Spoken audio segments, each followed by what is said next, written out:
Goeiemôre hier op die voorlaaste dag van die werksweek. Weereens, goeiemôre. Ek vertrou dat jy gereed is vir hierdie nuwe dag. Ons gaan voort met ons reeks oor hoop. G. Beken skryf per geleentheid, ander verwag 'n hopelose situasie, maar die wat in God glo, het eindelose hoop. Ons teksvers vandag kom uit die Ou Testament, Klaagliedere 3 vers 25. Die Here is goed vir die wat op hom hoop, vir die mense wat na hom vra. Vandag bring ons vir ons 'n eenvoudige, maar diep betekenisvolle herinnering. Die Here is goed. Nie net goed in die algemene sin van die woord nie, maar goed vir die wat op hom hoop, vir die wat hom soek. Dit is daar. Ons moet dit net ontdek.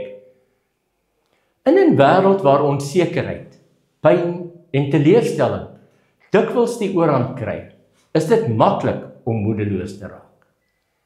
Jeremia, die skrywer van Klaagliedere, het self geskryf vanuit 'n plek van rou, verlies en hartseer. En tog, te midde van al die donker, kom hier die helder straal van geloof. God bly goed. God se goedheid is nie afhanklik van ons omstandighede nie.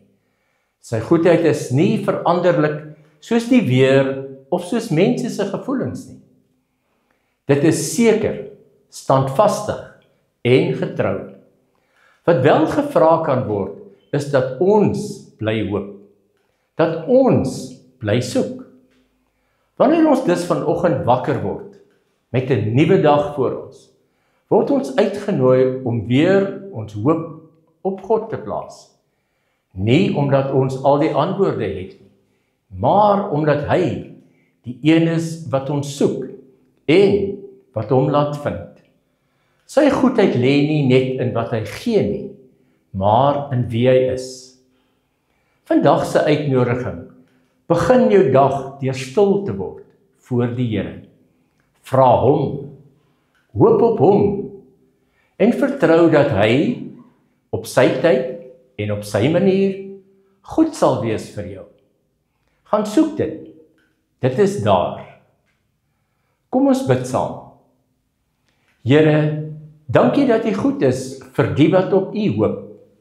Help ons om vanoggend ons harte opnuut op U te rig. Ons kies om U te soek, selfs wanneer dinge onseker is. Wees vir ons die God van getrouheid, van hoop en bo alles van vrede. Amen.